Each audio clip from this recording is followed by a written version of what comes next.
नमस्कार, बहुत स्वागत है आपका। आप देख रहे हैं किस्मत कनेक्शन और मैं हूं आपके साथ शैलेंद्र पांडे। आज हम ज्योतिष के ऐसे 3 योगों के बारे में बात करेंगे जिनको ज्योतिष का महायोग कहा जाता है और अगर ये कुंडली में बनते हों, अगर ये कुंडली में हों तो आदमी जीवन में विशेष हो जाता है, आदमी जीवन में विशेष सफलता प्राप्त करता है। बात आपके राशियों की करेंगे और आपके सवाल का जवाब भी देंगे।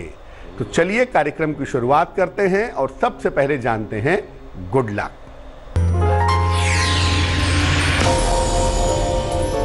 मोरपंख का एक पौधा होता है। ऐसा माना जाता है कि इसकी पत्तियां विद्यार्थियों को अपने पास रखनी चाहिए। ऐसा करने से एकाग्रता में और बुद्धि में सुधार होता है।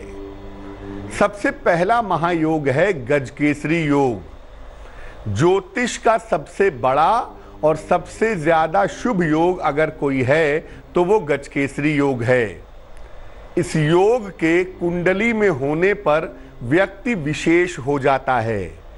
जब चंद्रमा से बृहस्पति केंद्र में बैठा हो तो कुंडली में गजकेसरी योग बन जाता है। इस योग में बृहस्पति अगर कर्क में हो या चंद्रमा अगर वृषभ राशि में हो तो ऐसे लोग महान बन जाते हैं, इतिहास बना देते हैं। इस योग की महत्वपूर्ण बात यह है कि चंद्रमा या बृहस्पति अस्त नहीं होने चाहिए, न ही पापक्रांत होने चाहिए, तभी इसका फल मिल पाएगा। जो लग्न बृहस्पति प्रधान होते हैं उसमें ये योग ज्यादा प्रभावशाली होता है। मेष, वृष और मिथुन राशि वालों का वक्त कैसा है, आइए जानते हैं।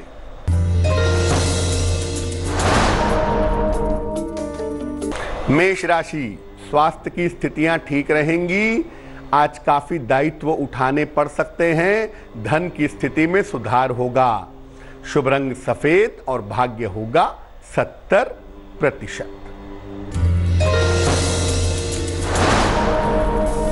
वृष राशि, मनचाहा स्थान परिवर्तन होगा। धन प्राप्ति सरलता से होगी। पारिवारिक दायित्व बढ़ेंगे।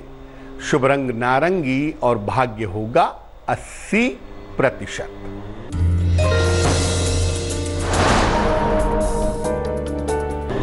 मिथुन राशि, विवाह और प्रेम के मामले में सफलता मिलेगी। उपहार सम्मान का लाभ मिलेगा। करियर की स्थिति में सुधार होगा। शुभ रंग बैंगनी और भाग्य होगा 75%। अब ये जानते हैं कि अगर कुंडली में गजकेसरी योग है तो किन बातों का ध्यान रखना चाहिए। जिन कुंडलियों में गजकेसरी योग हो ऐसे लोगों को अपने बड़े बुजुर्गों का, माता पिता का सम्मान जरूर करना चाहिए। ऐसे लोगों को अपने खान पान में और अपने आचरण में सात्विकता रखनी चाहिए। झूठ बोलने से और मांस मदिरा का प्रयोग करने से परहेज करना चाहिए और दोनों समय ईश्वर की उपासना आराधना अवश्य करनी चाहिए। कर्क, सिंह और कन्या राशि वालों का वक्त कैसा है, आइए जानते हैं।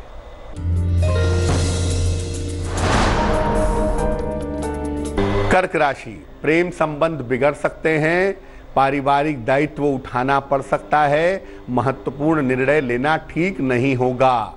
शुभ रंग आसमानी और भाग्य होगा 60%।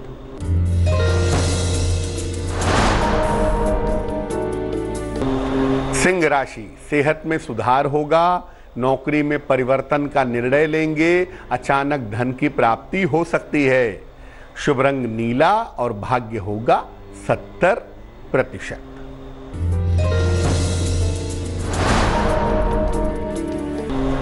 कन्या राशि, सेहत का ध्यान रखें। कार्यक्षेत्र में तनाव दबाव दिख रहा है।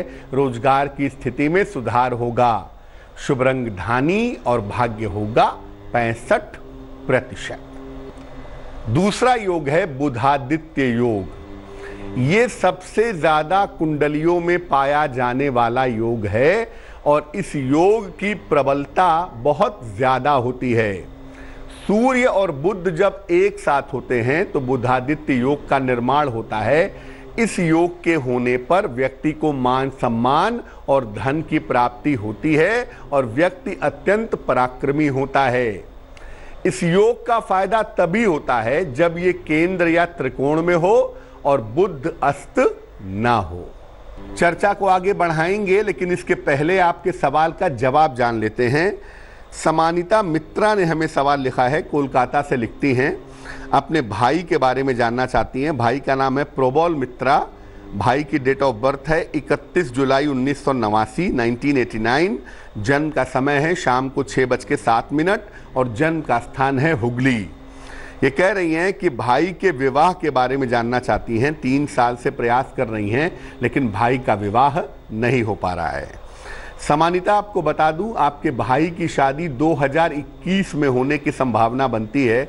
मई से लेकर दिसंबर का जो समय है उसमें आपके भाई का विवाह निश्चित रूप से हो जाएगा। ये संभावना कुंडली में बन रही है।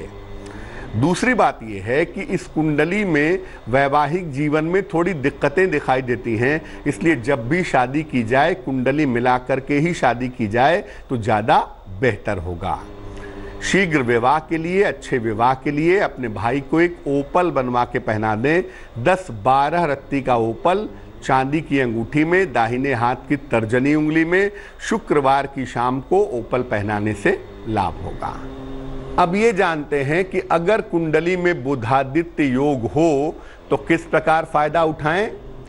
एक तो सूर्योदय के पहले उठने का प्रयास करें, साफ सुथरे तरीके से जीवन में रहने का प्रयास करें, देर रात तक जगने से और सुबह देर से उठने से बचें, नहाने में लापरवाही ना करें।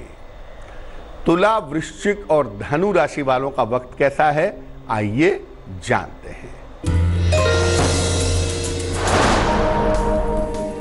तुला राशि, करियर की समस्याएं हल होंगी, धन का लाभ होगा, काम टालने से बचें।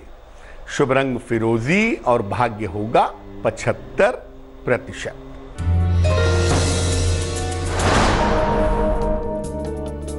वृश्चिक राशि, धन के नुकसान से बचें, सेहत का ध्यान रखें, भगवान शिव की पूजा करें। शुभ रंग गुलाबी और भाग्य होगा 60%।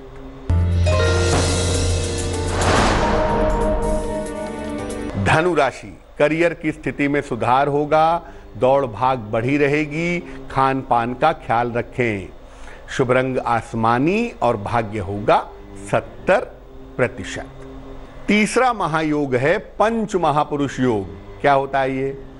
ज्योतिष में 5 मुख्य ग्रहों से बनने वाला योग होता है पंच महापुरुष योग। मंगल से जो पंच महापुरुष योग बनता है उसे कहते हैं रूचक। अगर ये कुंडली में हो तो आत्मविश्वास और साहस काफी होता है, व्यक्ति शक्ति के क्षेत्र में सफलता पाता है। बुध से बनने वाला पंच महापुरुष योग है भद्र। अगर ये कुंडली में है तो व्यक्ति बहुत बुद्धिमान होता है, व्यावसायिक क्षेत्रों में बड़ी सफलता प्राप्त करता है। बृहस्पति से जो पंच महापुरुष योग बनता है उसे कहते हैं हंस। ये व्यक्ति को धार्मिक, ज्ञानी और अति सम्मानित बना देता है। शुक्र से बनने वाला जो पंच महापुरुष योग है उसे कहते हैं मालव्य। ये व्यक्ति को संपन्न, समृद्ध और भोग विलास से युक्त बनाता है। शनि से जो पंच महापुरुष योग बनता है उसे कहते हैं शश। ये व्यक्ति को भौतिक जीवन में और करियर में सर्वोच्च ऊंचाई तक पहुंचा सकता है। इन योगों में से कोई एक योग कुंडली में हो या ज्यादा हो तो व्यक्ति जीवन में अपार सफलता, धन, नाम और यश पाता है। ये योग तभी प्रभावशाली होते हैं जब ये केंद्र या त्रिकोण में होते हैं और जिन ग्रहों से बन रहे हैं वो ग्रह अस्त ना हो। अगर कुंडली में पंच महापुरुष योग है तो व्यक्ति को अहंकार से और ओवर कॉन्फिडेंस से बचना चाहिए। मकर, कुंभ और मीन राशि वालों का वक्त कैसा है, आइए जानते हैं। मकर राशि, करियर में सफलता के योग हैं, सेहत अच्छी होती जाएगी, जीवन साथी से मतभेद हो सकता है। शुभ रंग लाल और भाग्य होगा 80%।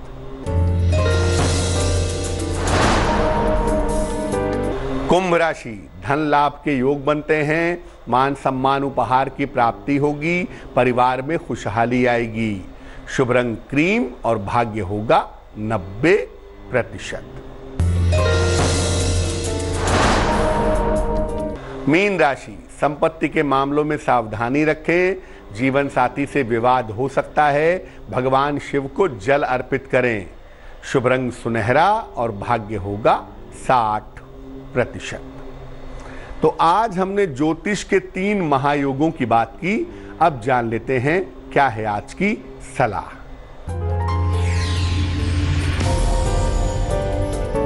अगर वैवाहिक जीवन खराब हो गया हो और मामला तलाक तक पहुंच गया हो तो क्या करना चाहिए? एक तांबे की कटोरी ले लें, उसमें थोड़ा सा शहद रख करके मध्य रात्रि में मिडनाइट में 11 बजे से 1 बजे के बीच में भगवान शिव को समर्पित करें। ये उपाय लगातार 9 दिनों तक करें, मानसिक पीड़ा कम होगी और वैवाहिक जीवन टूटने से बच जाएगा। तो आज के लिए किस्मत कनेक्शन में बस इतना। लेटेस्ट खबरों के लिए यूं ही देखते रहिए तेज, और इस वीडियो के पसंद आने पर लाइक, शेयर एंड सब्सक्राइब करना ना भूलें।